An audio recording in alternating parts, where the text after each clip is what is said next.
మేమైతే ఈ 11 months business అనేది చాలా సక్సెస్ఫుల్గా నెట్టుకొచ్చాము. మంచిగా రన్ అయింది. అండ్ ఈ ఇష్యూస్ వల్ల అయితే ఈ 11 మంత్స్లోనే క్లోజ్ చేసేస్తామని అస్సలు అనుకోలేదు. సో బిజినెస్ అయితే అఫీషియల్గా క్లోజ్ అయిపోయిందండి. సో నెక్స్ట్ ఏంటి అనేది ఒక డైలమాలో మేమందరం ఉన్నాము. ఈసారి అలేఖ్య చిట్టి పికిల్స్ అయితే ఉంది కదా, సో రమ్య మోక్ష పికిల్స్ అని కమ్బ్యాక్ అయితే స్ట్రాంగ్గా ఇద్దాం అనుకుంటున్నా. కాకపోతే ఇదివరకు ఉన్న సపోర్ట్ ఇప్పుడు ఉంటుందా లేదా అనేది నాకు అర్థం కావట్లేదు. ఖచ్చితంగా ఎక్కడో ఒక పాజిటివ్ వైబ్ అండి. మా ఎగ్జిస్టింగ్ కస్టమర్స్ కానీ, ఇంకా మా రిలేటివ్స్, ఫ్యామిలీ, ఫ్రెండ్స్ అందరూ ఇంకా ఇన్స్టాలో మెసేజెస్ కూడా నేను చూస్తున్నాను ఈ మధ్యన, కామెంట్స్ కూడా. మీరు కమ్బ్యాక్ ఇవ్వండి, స్ట్రాంగ్గా ఇవ్వండి, మేము ఆర్డర్ చేస్తాం, సపోర్ట్ చేస్తాము అని అంటున్నారు.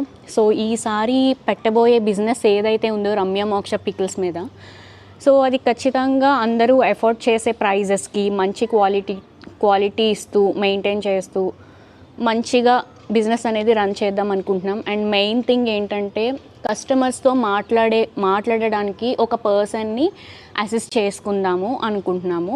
సో ఎలాంటి డిస్టర్బెన్సెస్ రాకుండా, సో మా సిస్టర్ అయితే తన ఇన్వాల్వ్మెంట్ లేకుండా ఇంకా ఈసారి చేయబోయేదంతా నేను మాత్రమే చేస్తాను. లాస్ట్ టైం అలేఖ్య చిట్టి పికిల్స్ బిజినెస్ అందరం కలిసి చేసాము.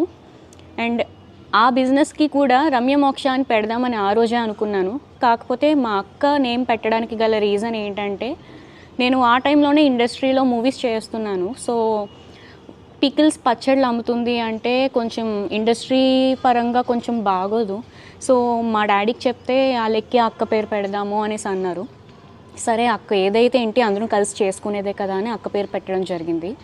సో ఈసారి అయితే రమ్య మోక్ష పికిల్స్తో మీ ముందుకైతే రాబోతున్నాము. ఒక 1 మంత్ 2 మంత్స్ లేట్ అవుతుందని నాకు తెలీదు. కంబ్యాక్ అయితే స్ట్రాంగ్గా ఇస్తాను.